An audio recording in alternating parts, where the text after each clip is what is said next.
જી, તો આજે સૌથી પહેલાં સપ્તાહનો છેલ્લો દિવસ છે એટલે આ સપ્તાહે જે બજારની અંદર આપણને કામકાજ થતું જોવા મળ્યું એના પર નજર કરીએ તો જુઓ આ સપ્તાહે તમને નિફ્ટી અને સેન્સેક્સ બંનેની અંદર લગભગ 5% ઉછાળો આ સપ્તાહે આવતો જોવા મળ્યો છે. તો બીજી તરફ નિફ્ટી બેંક તમને ઓલમોસ્ટ આ સપ્તાહે 0.5% જેટલી વધતી દેખાય છે. મિડ કેપ અને સ્મોલ કેપની વાત કરશો તો તમને આ સપ્તાહે ત્યાં આગળ પણ એક મજબૂતી સાથેનો જ કારોબાર જોવા મળ્યો છે. જુઓ લગભગ 1.5% જેટલો મિડ કેપ અને લગભગ 0.5% જેટલો સ્મોલ કેપ આપણને વધીને બંધ થયો છે.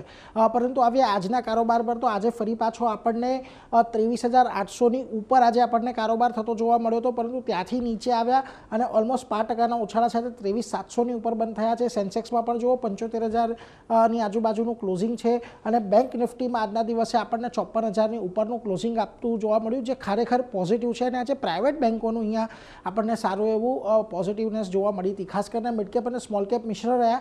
મિડ કેપમાં તમને જુઓ ફ્લેટ ટુ પોઝિટિવ રહ્યું છે, જ્યારે small cap flat to negative આપણને રહેતું જોવા મળ્યું છે. એટલે ત્યાં આગળ તમને થોડાક ખેંચતાણ જોવા મળી. પરંતુ જો સેક્ટરની વાત કરો તો આજે પ્રાઇવેટ બેન્કોની અંદર એક સારી તેજી જોવા મળી. આ ઉપરાંત NBFC એટલે કે ફિન નિફ્ટીની અંદર તેજી રહી. મેટલ અને ઓટોમાં પણ ખરીદદારી તમને જોવા મળી છે.